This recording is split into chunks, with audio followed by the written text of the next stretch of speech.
Thanks for joining us today, Flippa, for one of our featured listings. We've got a really incredible content site based on a locality within the major metropolitan area of Los Angeles.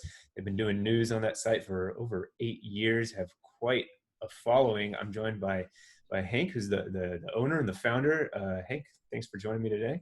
Thanks very much for having me. I appreciate it. Yeah, fantastic. I know you kind of mentioned in your listing, you've got quite a cool background. I'd love to hear a little bit about kind of what you've done in the past and what sort of brought you to start this website. I've been in the media business since I got out of college. I've been around, you can tell a little gray hair, a long time, and started out with small town old-fashioned newspapers in North Carolina, ended up at the New York Times. I launched the New York Times Online back in '94, a deal I did with America Online. Amazing. We created a little site there that was interesting. And over the years, I've been a consultant to a number of media companies, and I decided to actually launch a hyperlocal website rather than just advise people on doing it. It's a lot more interesting to get down in the dirt and do it yourself and see how it really works and see what you need to do to make it really work. Yeah. And that's what I've been doing. Yeah, no, I agree. It's what I've been doing a lot myself because I'm out here helping people sell their businesses. Right. And I've been working on some of my own things on the side just because it is fun to get Yeah. into understand how it Absolutely. works. So I'm curious, it's essentially a news site. Is that what you would Right. call it? Mm-hmm. So how are you kind of obtaining all the content? How are you grabbing all that, sourcing that material? In a variety of ways. One thing is I have a small team of freelancers who are incredibly talented. One of whom I'd like to bring on board full time, and if I step away, that person would be the one. Former editor of Patch, the local news sites, who's quite talented. I have those people. I do a good bit of writing myself. Subscribe to something called City News Service, which is like the Associated Press for Los Angeles. Okay. And then, we got an overwhelming amount of press releases and everything else, much of which isn't worth doing, but some of it is. And then I have an incredibly lengthy Google Alerts list. So when Lisa Vanderpump of The Real Housewives of Beverly Hills gets sued yet another time, she has 3 businesses here, it pops up on my screen.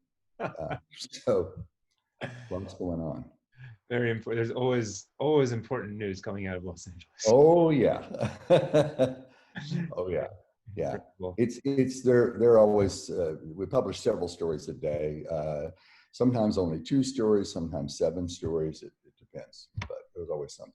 Yeah, no, there's always something coming out. Tell me a little bit more about the advertising strategy, because it sounds like you're kind of going a bit more, I would say old school, but probably more profitable than just inserting one of the automatic platforms.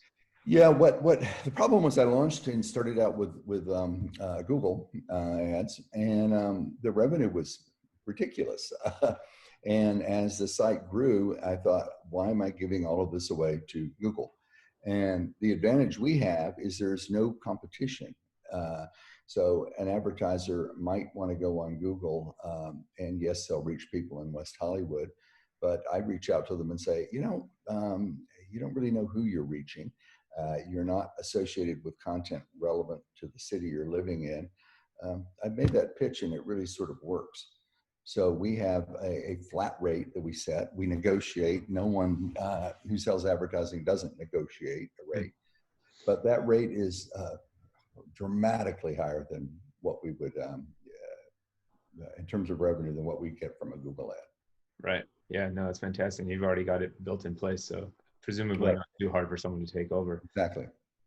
Fantastic. Can you tell me a little bit, just, I'll combine this into a few questions, but what's the day-to-day look like? Kind of like how many hours are you spending on this? And then you already mentioned that you have at least one partner who'd be interested in kind of running operations a little bit. Can you kind of just combine all those and let us know what the buyer might be looking at? Yeah, I spend most of my time working on the content part of it. I'm in an unusual situation, which I'd like, and even now during the COVID-19 pandemic, quite surprisingly, people are reaching out to advertise, not people I'm reaching out to. So I'm really surprised at that, but that's happening. One of the things that's happening is a lot of people who want to have an impact on the city uh, and on its influentials are reaching out. So an enormous trash pickup company that has a $150 million contract with the city of West Hollywood for 50 years um, is advertising. They reached out to me. The city of West Hollywood buys advertising. They reach out. Huh. So yes, I do pursue advertisers myself, and I work with someone who, on a commission basis, also brings in advertising. But most of the time, I spend focused on the content, frankly, of the site. Yeah, it's fantastic. I asked for the blog questions, but do you think the new owner needs to be in LA, or how could that work? That would be ideal, but not necessary, really, as long as you have an editor who's in LA. I've heard people say, oh, you can just have this edited from the Philippines, but I used to live in New York City, and I point out that, South Broadway doesn't intersect with Broadway in Manhattan, and there's another Broadway in Brooklyn. And if you're in the Philippines, you won't know which one you're talking about. So you need somebody here who knows, what's going on locally. But in terms of managing it, I don't think you need to be here at all, really. Yeah.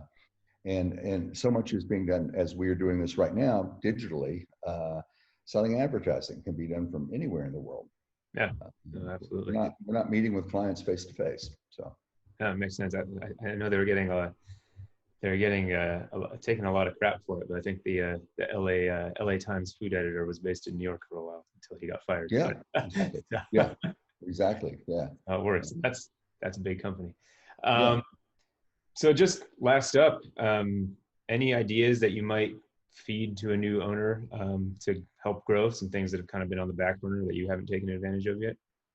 Yeah, what I think is really pretty powerful here is the possibility of expanding. So I launched this to cover West Hollywood, a small town of 1.89 square miles, 37,000 people. Our traffic is so big, we now cover what we call Greater WeHo. WeHo is the term people use to describe West Hollywood. And I really realized that there's great potential to easily expand and cover surrounding communities, one being Beverly Hills, where the news organizations there are very weak, have very low traffic. They never cover anything of interest. The other is to the east of us is Hollywood, which is a part of the city of Los Angeles, but is its own thriving community, not just a place for tourists these days. Apartment buildings are going up, new restaurants, bars are opening. It is a community of its own. So I think there's some pretty easy ability to expand and grow this business that way. Yeah, amazing. Yeah. Amazing stuff. No, I think it's a great opportunity, and someone's going to fall in love with this for sure, and hopefully to the next level. Thanks for listening in on Flippa. Sure, absolutely. Glad to talk to you. I appreciate it.